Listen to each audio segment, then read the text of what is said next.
Hello and welcome to मित्र ज्ञान। अगर आपने अभी तक हमारे चैनल को सब्सक्राइब नहीं किया है, प्लीज सब्सक्राइब टू मित्र ज्ञान। आज हम डिस्कस करेंगे पृथ्वी की आंतरिक संरचना के बारे में, यानी पृथ्वी के अंदर जो आंतरिक संरचना है उसका अध्ययन हम आज करेंगे कि पृथ्वी के अंदर क्या क्या चीज आपको देखने को मिलती है। जैसा कि आप जानते हैं, जो पृथ्वी है एक गतिशील ग्रह है, यानी पृथ्वी के अंदर गति होती रहती है, वो स्थिर नहीं है, वो एक गतिमान ग्रह है। पृथ्वी के अंदर गति होने के कारण पृथ्वी के अंदर और पृथ्वी के बाहर आपको परिवर्तन देखने को मिलते हैं। पृथ्वी हमारी एक प्याज जैसी है। जैसे आप प्याज को जानते हैं कि प्याज एक परत परत दर परत होती है, वैसे ही जो हमारी पृथ्वी है वो भी परत दर परत है। उसी के बारे में आज हम डिस्कस करेंगे। देखिए, पृथ्वी के आंतरिक संरचना की जानकारी अप्रत्यक्ष रूप से मिलती है। अप्रत्यक्ष रूप से मतलब क्या है? देखिए, पृथ्वी की जो गहराई है वो बहुत ज्यादा है। जैसे जैसे हम गहराई के अंदर जाते हैं, तापमान बहुत तेजी से क्या होता है, बढ़ता जाता है, यानी गर्मी बढ़ती जाती है। जैसा कि आप जानते हैं कि पृथ्वी के अंदर से लावा भी निकलता है जो बहुत गर्म होता है। ठीक है, इतने अंदर ना तो कोई आदमी जा सकता है, ना तो कोई मनुष्य जा सकता है, ना ही कोई मफिन जा सकती है, क्योंकि वो गल जाएगी। इसीलिए पृथ्वी के अंदर जाके हम वहां से कोई साक्ष्य ना नहीं ला सकते। इसीलिए जो भी साक्ष्य हमें प्रकृति द्वारा मिलते हैं, हम उसी का इस्तेमाल करके पृथ्वी के अंदर की संरचनाओं के बारे में जानकारी इकट्ठा करने की कोशिश करते हैं। जिसमें ज्वालामुखी फटता है तो हमें जो वहां से लावा निकलता है उसका अध्ययन करते हैं, जिससे हम आंतरिक संरचना के बारे में जानकारी इकट्ठा कर पाते हैं। देखिए, पृथ्वी के अंदर जाने पर तापमान और घनत्व दोनों बढ़ जाते हैं। जो यहाँ पे घनत्व लिखा है इसके बारे में अभी हम डिस्कस करेंगे आगे। तापमान तो आप जानते ही हैं, ठीक है। ठीक है, 32 मीटर गहराई के अंदर जाने पर 1 डिग्री तापमान में वृद्धि हो जाती है। सिर्फ 32 मीटर आप अंदर जाएंगे तो 1 डिग्री तापमान बढ़ जाता है। देखिए, पृथ्वी की आंतरिक संरचना की जानकारी सर्वप्रथम एडवर्ड स्पेस ने दिया, यानी जो आंतरिक संरचना है पृथ्वी की उसकी सर्वप्रथम जानकारी किसने दी? एडवर्ड स्पेस ने दी, जो एक भूवैज्ञानिक थे। इन्होंने बताया कि पृथ्वी के आंतरिक संरचना के अंदर 3 लेयर हैं, जिसमें उन्होंने पहले लेयर में बोला कि इस लेयर में आपको सिलिका और एल्यूमिनियम मिलता है देखने को, इसीलिए इन्होंने इसका नाम सियाल रखा। सबसे जो पहली परत है उसका नाम इन्होंने क्या रखा? सियाल।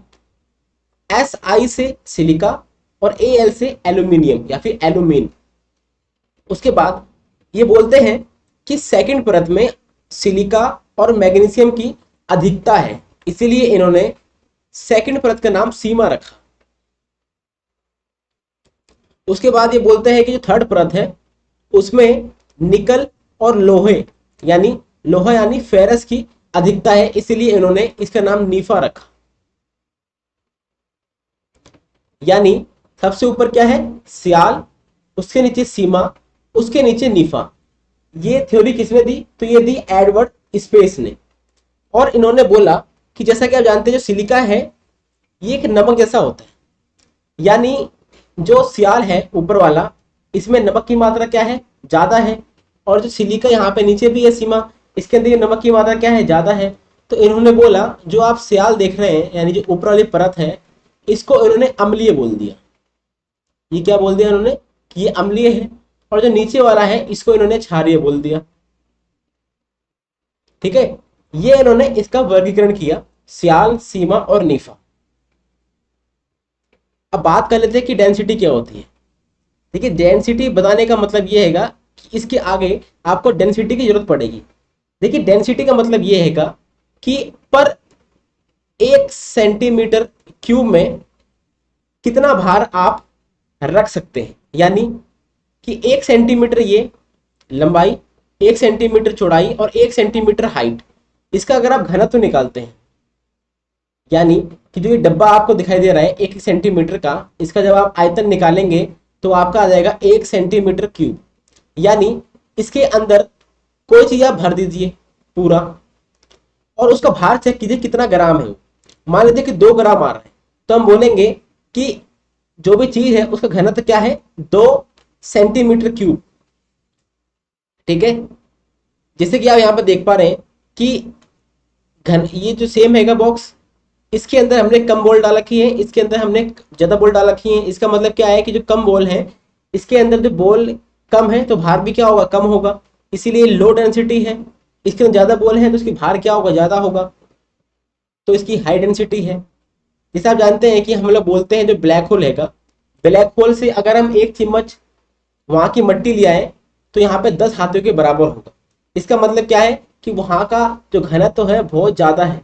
यानी वहां पे अगर हम इस डब्बे के अंदर एक मट्टी भर के ले आए तो उसका वेट क्या होगा, बहुत ज्यादा होगा। यही होती है डेंसिटी।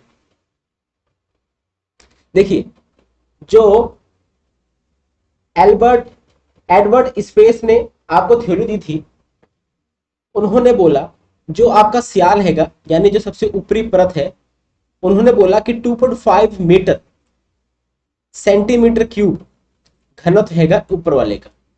सियाल का घनत्व कितना है, 2.5 मीटर सेंटीमीटर क्यूब। फिर वो बोलते हैं जो सीमा है, सीमा का घनत्व है 4 ग्राम, सॉरी ये मीटर ग्राम है ये, ठीक है। फिर वो बोलते हैं जो सीमा है उसका क्या है घनत्व, वो है 4 ग्राम सेंटीमीटर क्यूब। फिर बोलते हैं जो नीफा है, ये है नीफे, इसका घनत्व कितना है, वो है 11 सेंटीमीटर क्यूब। अगर आप इनका औसत निकालेंगे, यानी 2.5, 4 और 11, इनको आप प्लस करते हैं और 3 से डिवाइड करते हैं तो पूरी पृथ्वी का औसत घनत्व आ जाएगा जो लगभग 5.5 ग्राम सेंटीमीटर क्यूब आएगा। तो जो इन्होंने ये घनत्व निकाला वो तो इन्होंने सही निकाला, यानी सर्वप्रथम घनत्व किसने निकाला, तो एडवर्ड स्पेस ने निकाला। इन्होंने जो भी चीजें बताई वो सब ठीक थी, कुछ चीजें इन्होंने गलत की थी और कुछ चीजों के अंदर कुछ कमियां थी। इसीलिए कुछ और भूवैज्ञानिकों ने इसके अंदर कुछ और जानकारियों को जोड़ा और इसे संपूर्ण किया। जो लेटेस्ट क्लासिफिकेशन हैगा, यानी कि जो नई अवधारणा है, जो हमारी आंतरिक संरचना है उसको लेके, तो जो नए भूविज्ञानी थे उन्होंने इसे 3 भागों में बांटा। जो सबसे ऊपर परत है उसको उन्होंने भूपर्पटी बोला, यानी क्रस्ट बोला। उसके जो नीचे है उसको उन्होंने मेंटल बोला, और सबसे जो नीचे है उसको उन्होंने क्रोड बोला, यानी इंग्लिश में कोर बोलते हैं। तो ये है क्रस्ट और ये है मेंटल और ये है कोर। अगर हम बात करें कि कितने लोगों ने मिलके इस थ्योरी को दिया था, तो देखिए बहुत सारे भूवैज्ञानिक थे जिन्होंने इस थ्योरी को दिया था। अब हुआ क्या कि जो 3 भागों में बांट दिया उन्होंने, भूपर्पटी, मेंटल और क्रोड, अब इनके भी इन्होंने क्या कर दिए, 2-2 पार्ट कर दिए, यानी इनको भी 20 से क्या कर दिया, बांट दिया। अब देखिए जो आपको ये एरिया दिखाई दे रहा है, जो ऊपर क्रस्ट है और नीचे क्या है, मेंटल है, इसको बांटता है, इसको बोलते हैं मोहो लाइन, मोहो लाइन, ठीक है। और जो मेंटल और क्रोड, यानी जो ये आपको ये मेंटल दिखाई दे रहा है ये हिस्सा और ये क्रोड है, इसको जो बांटता है इसको उन्होंने बोल दिया गुटेन्सबर्ग, ठीक है। देखिए जो भी आपको नाम दिख रहे हैं ये सारे नाम किसके हैं, ये सारे नाम भूविज्ञानिक के हैं, उन्होंने अपने नाम पे ही इस नाम को रख लिया। उसके बाद जो क्रस्ट हैगा, सबसे ऊपरी परत यानी भूपर्पटी, उनके उन्होंने 2 पार्ट कर दिए, और जो बीच में रेखा है जो 2 पार्ट करती है उसको बोल दिया उन्होंने कॉनराड। ये भी किसी भूविज्ञानी का नाम है। तो जो क्रस्ट है उसको ऊपरी क्रस्ट और निचला क्रस्ट में बांट दिया। फिर जो मेंटल है उसके भी उन्होंने 2 पार्ट किए, और जिस लाइन से बांट रहे हैं उसको बोलते हैं रेपेटी, डिसकंटिन्यूटी लाइन। उसके बाद जो क्रोड था, यानी सबसे नीचे वाला कोर, उसको जो लाइन बांटती है उसको उन्होंने लेहमैन बोल दिया। जिन्होंने इनके बंटवारे किए उन्होंने अपने नाम पे ही इस लाइन को रख दिया। तो अब आप देख पा रहे हैं कि पहले हमने पृथ्वी की जो संरचना थी उसके हमने 3 भाग किए, और 3 भाग के हमने 2-2 भाग किए। तो जो सबसे नीचे था वो था क्रोड यानी कोर, उसके ऊपर मेंटल, उसके ऊपर भूपर्पटी यानी क्रस्ट। तो भूपर्पटी को हमने 2 भागों में बांट दिया, अपर क्रस्ट और नीचे वाला क्रस्ट, फिर मेंटल को भी अपर मेंटल और नीचे वाला मेंटल, यानी उसके बाद कोर को भी हमने दो भागों में बांट दिया, आउटर और इनर कोर। ठीक है, और नाम क्या रख दिया हमने, जो क्रस्ट और मेंटल को बांटता है उसको हमने बोल दिया मोहो, और जो मेंटल और कोर को बांटता है हमने उसको बोल दिया गेटन्सबर्ग। ठीक है, देखिए जो आपका क्रोड हैगा, ये आपको दिख रहा है क्रोड, क्रोड के हमने दो भाग किए थे। उस दो भाग में जो सबसे नीचे वाला भाग हैगा वो क्या है, ठोस अवस्था में हैगा। और इस ठोस अवस्था में आप जानते हैं कि लोहे की मात्रा क्या है, ज्यादा है। और जो इसका ऊपरी पार्ट है वो द्रव अवस्था में है, यानी लिक्विड फॉर्म में हैगा। उसके बाद बात करते हैं मेंटल की। तो उसके मेंटल का ऊपरी भाग है, सॉरी जो मेंटल का निचला भाग है ये ठोस अवस्था में है, और जो मेंटल का ऊपरी भाग है वो कैसी अवस्था में, वो प्लाज्मा अवस्था में है। प्लाज्मा अवस्था कौन सी होती है, प्लाज्मा अवस्था का मतलब है ये हैगा कि कोई चीज ना तो ठोस है ना ही द्रव है, वो दोनों है। यानी कोई भी चीज उसके अंदर डूबेगी नहीं और उसके ऊपर तैरती भी रहेगी, क्योंकि वो ठोस नहीं है।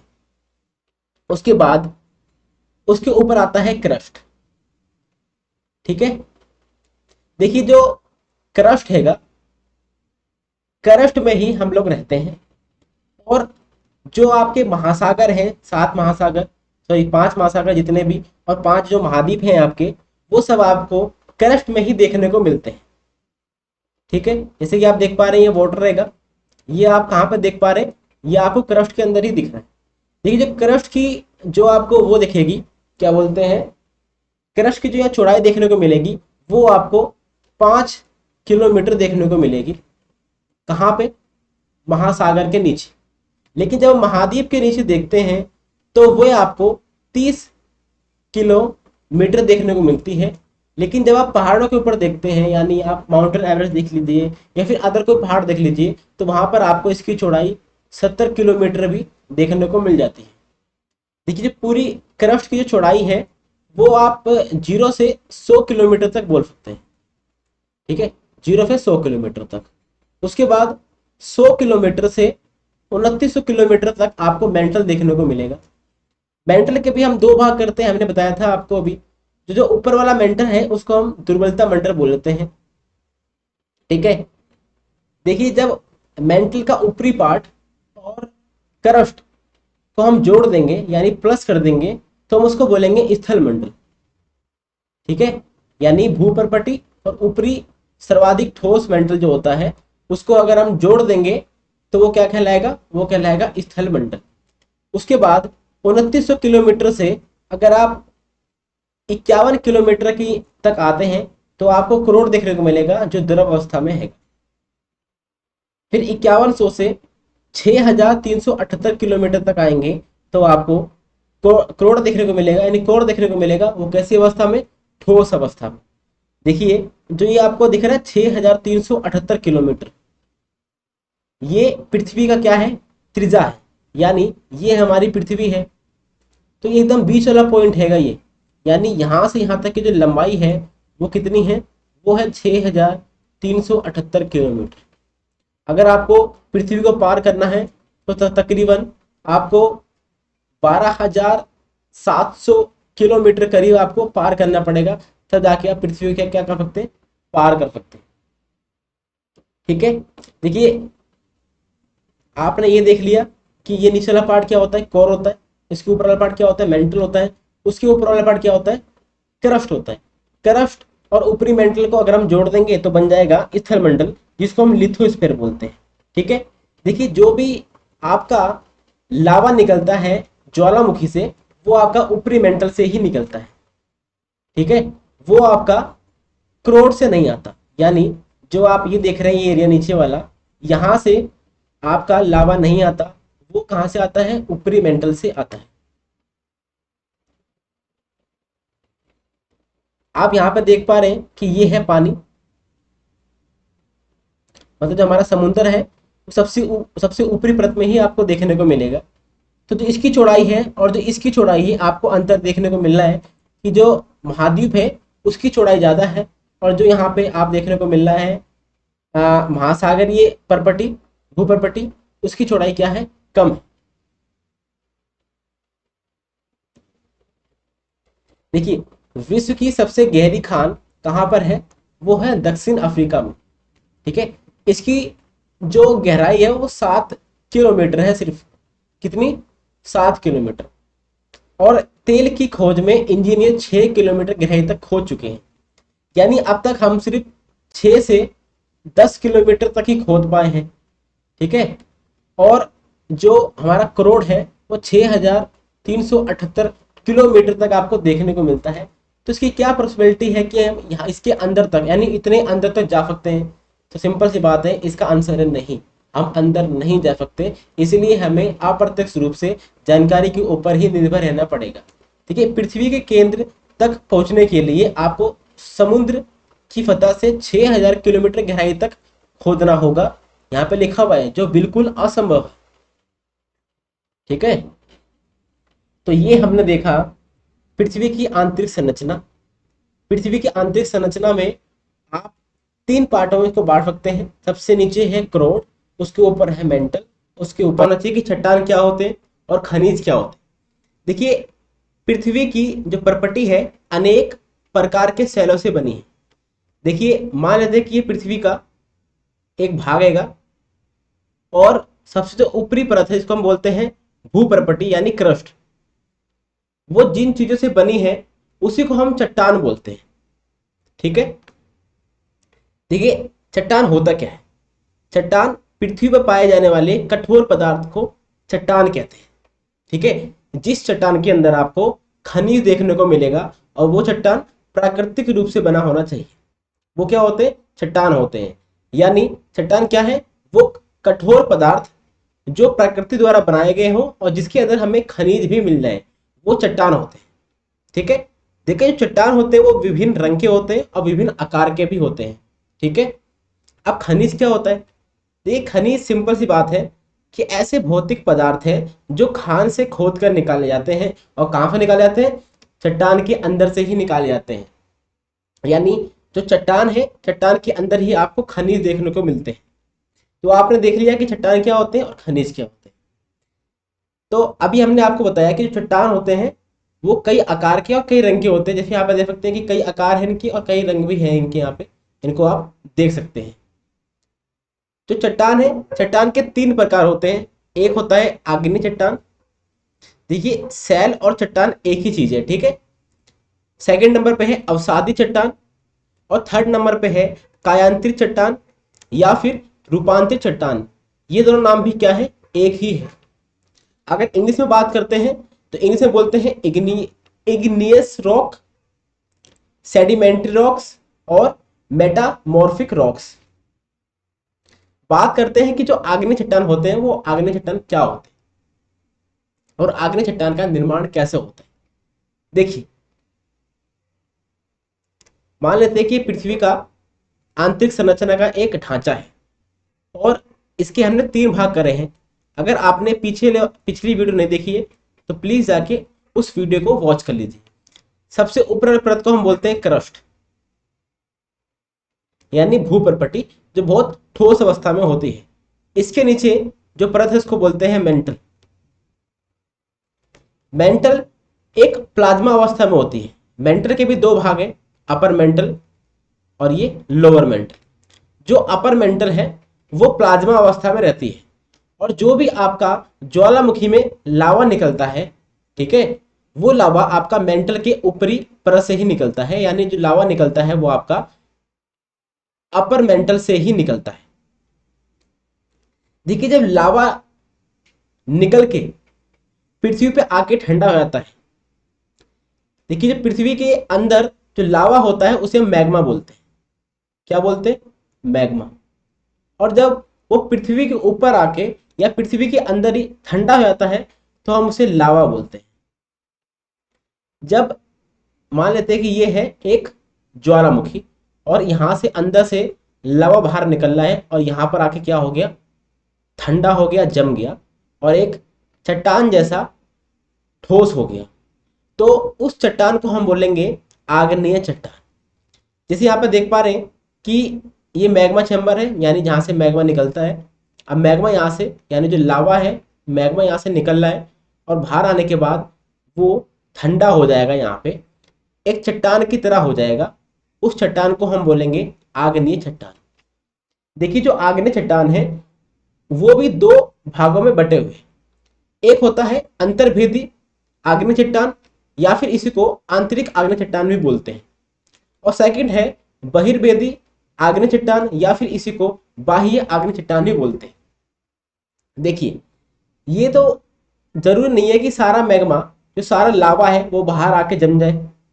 कुछ ऐसे भी मैग्मा होते हैं जो हमारे पृथ्वी के अंदर ही जम जाते हैं, उनको जगह मिल जाती है पृथ्वी के अंदर ही जाने के लिए, उनको एक रास्ता मिल जाता है और वो उस रास्ते से कहीं पर जाके क्या हो जाते हैं, अंदर ही ठंडे हो जाते हैं। तो जब मैग्मा अंदर ही ठंडा हो जाए तो हम उसको बोलते हैं अंतर्भेदी आग्नेय चट्टान या फिर आंतरिक आग्नेय चट्टान। जब मैग्मा बाहर आके ठंडा होता है तो उस चट्टान को हम बोलते हैं बहिर्भेदी या फिर बाह्य आग्नेय चट्टान। जैसे ग्रेनाइट देखने को आपको मिलता है, वो कैसा है, वो अंदर ही जम जाता है, तो वो अंतर्भेदी आग्नेय चट्टान है। और जो बेसाल्ट आपको देखने को मिलता है वो बाहर आके जमता है पृथ्वी के बाहर, तो वो है बहिर्भेदी आग्नेय चट्टान। सेकंड, जो बेसाल्ट होते हैं और जो ग्रेनाइट होते हैं, देखिए जैसे कि आपने भी देखा ग्रेनाइट कहाँ जमते हैं, अंदर जमते हैं। आपको पता है कि जो पृथ्वी के अंदर तापमान अधिक रहता है हमारे पृथ्वी के ऊपर के हिसाब से। जब पृथ्वी के अंदर तापमान अधिक है तो जो ग्रेनाइट अंदर ठंडा होगा वो बहुत समय में ठंडा होगा, उसे कई महीने लगेंगे ठंडा होने में। जब ज़्यादा समय लगेगा तो जो ठंडा होगा ये बड़े बड़े कणों के अंदर ठंडा होगा, ठीक है। और जो बेसाल्ट बनेगा यानी पृथ्वी के ऊपर आके ठंडा होगा, पृथ्वी के ऊपर आते ही ये ठंडा हो जाएगा और जम जाएगा। तो जिसके कण होते हैं वो बहुत पतले पतले होते हैं, जैसा कि आप इस फोटो में देख सकते हैं। ये बेसाल्ट है, ये बाहर आके जमता है। इसके कण आप देख नहीं पा रहे हैं क्योंकि ये बहुत छोटे छोटे हैं।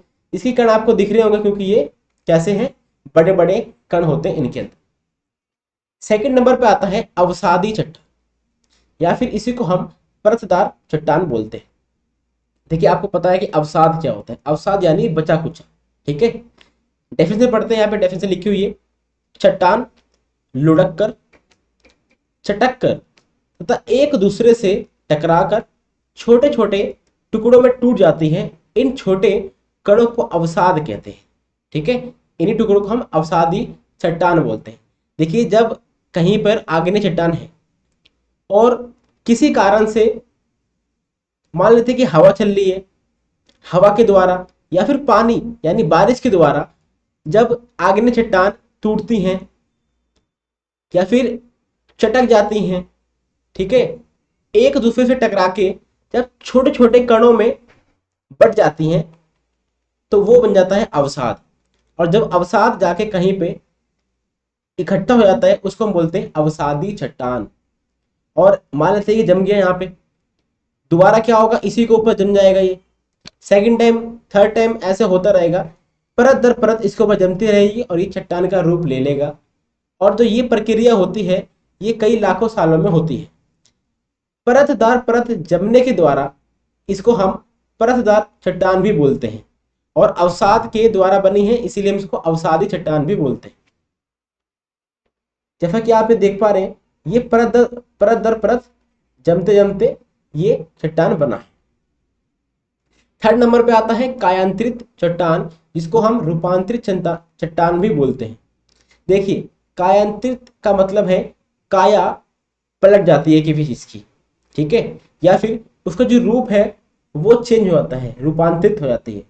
मान लेते हैं कि यहाँ पर आग्नेय चट्टान है या फिर अवसादी चट्टान है, अगर उसके ऊपर बहुत ज्यादा दाब पड़े, ठीक है, और वो बहुत ज्यादा गर्म हो जाए, बहुत ज्यादा ताप पड़े, दाब पड़े, बहुत ज्यादा दबाए, इसके ऊपर किसी चीज से हम दबाते हैं, अगर दबने के द्वारा और गर्मी के द्वारा जो आग्नेय चट्टान है और जो अवसादी चट्टान है वो अपना रूप चेंज कर लेते हैं, या फिर उनकी जो काया होती है वो परिवर्तित हो जाती है। उसी चट्टान को हम बोलते हैं कायांतरित चट्टान। जैसे यहाँ पे डेफिनेशन पढ़ सकते हैं आप कि आग्नेय एवं अवसादी चट्टान उच्च तापमान एवं दाब के कारण कायांतरित चट्टानों में परिवर्तित हो सकती है या फिर हो जाती है। जैसा कि आप देख पा रहे हैं ये बहुत ज्यादा चारों तरफ से दबी हुई है। जब दबेगी पीछे से, ऊपर से जब दबेगी तो क्या होगा, इसकी काया क्या हो जाएगी, चेंज हो जाएगी। ठीक है। अब सेल चक्र क्या होते हैं या फिर चट्टान चक्र क्या होता है। ठीक है, देखिए सबसे पहले क्या होगा कि ज्वालामुखी से मैग्मा निकलेगा। मैग्मा जब जम जाएगा तो वो क्या बन जाएगा, आग्नेय चट्टान बन जाएंगे। पानी द्वारा या फिर वायु द्वारा इनके टुकड़े हो जाएंगे और टुकड़े होने के बाद इसको हम बोलेंगे अवसाद। जब पानी या फिर वायु इसको कहीं पर ले जाके जमा कर देंगे तो उससे बन जाएगा अवसादी चट्टान। जब अवसादी चट्टान या फिर सीधे आग्नेय चट्टान बहुत ही दाब और उच्च तापमान के द्वारा परिवर्तित हो जाता है कायांतरित चट्टान में। जब कायांतरित चट्टानें या फिर रूपांतरित चट्टानें बहुत ही ज्यादा दाब और बहुत ही ज्यादा उच्च तापमान में जाती हैं तो फिर से मैग्मा बन जाती हैं। और मैग्मा कहां से निकलता है, ज्वालामुखी से निकलता है। देखिए जो अवसादी चट्टान है, अगर वो भी तुरंत उसके ऊपर उच्च दाब आ जाता है तो वो कायांतरित चट्टान बनने के अलावा सीधा मैग्मा बन जाता है। ठीक है, ये प्रक्रिया चलती रहती है। इसको हम मैप में समझने की कोशिश करते हैं। सॉरी, मैप में नहीं, आपको मैं समझाता हूं। मान लेते हैं कि ये एक ये ज्वालामुखी है और यहां पर आपको देखने को मिलेगा प्लाज्मा अवस्था में मैग्मा देखने को मिलेगा। अब ये है नली जहां से क्या निकलेगा, मैग्मा बाहर निकलेगा। अब होता क्या है कि यहां से मैग्मा आपका बाहर निकलता है। बाहर निकलने के बाद यहां पर वो ठोस हो जाएगा। जब वो ठोस हो जाएगा तो हम इसको बोलेंगे आग्नेय चट्टान। उसके बाद जब आग्नेय चट्टान बनने के बाद ये क्या होगा, पानी द्वारा या फिर हवा द्वारा इसके बहुत छोटे कण होंगे और वो कहीं पे जाएंगे और परत दर परत जमते रहेंगे, जिससे क्या अवसादी चट्टान का निर्माण होगा। जब अवसादी चट्टान बहुत ही दाब और तापमान के द्वारा परिवर्तित हो जाएगा तो उसको बोलेंगे रूपांतरित चट्टान। ठीक है, लेकिन जब जो ये कायांतरित चट्टान है ये बहुत ही ज्यादा दाब और बहुत ही ज्यादा उच्च तापमान के द्वारा इसकी जो चट्टान थी वो फिर से क्या होती है, मैग्मा में परिवर्तित हो जाती है, फिर से वो नीचे आ जाती है। ठीक है, यहाँ पर आगे मैग्मा बन गई वो। फिर से ये मैग्मा आपको पता है जो हमारा मेंटल है, जो हमारी पृथ्वी की आंतरिक चीजें हैं वो गतिशील है। तो ये मैग्मा क्या होगा, ऐसे ऐसे चलेगा इधर की ओर या फिर किसी भी ओर।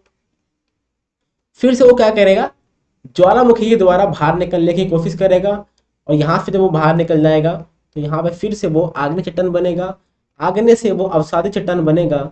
अवसादी से फिर वो कायांतित चट्टान, कायांतित चट्टान फिर यहाँ पे मैग्मा बन जाएगा। मैग्मा फिर ऐसे निकलता रहेगा। इसी को हम बोलते हैं चट्टान चक्र या फिर शैल चक्र बोलते हैं इसको। समझ में आ गया होगा आपको। उसके बाद कुछ खनिज हैं जो हमें चट्टानों से मिलते हैं। जैसे आग्नेय चट्टान से मिलने वाले खनिज कौन कौन से हैं। सबसे पहले नंबर पे है ग्रेनाइट, सेकंड नंबर पे है गैब्रो, थर्ड नंबर पे है पैगमेटाइट, फोर्थ नंबर पे है बेसाल्ट और फिफ्थ नंबर पे है ज्वालामुखीय ब्रेसिया या फिर टफ। देखिए जो भी चीज़ें यहाँ पर आपको देखने को मिल रही है इसके बारे में डिटेल से हम आपको किसी और वीडियो में बताएंगे। आप बस इतना ध्यान रखिए कि आग्नेय चट्टान में आपको ये खनिज देखने को मिलते हैं।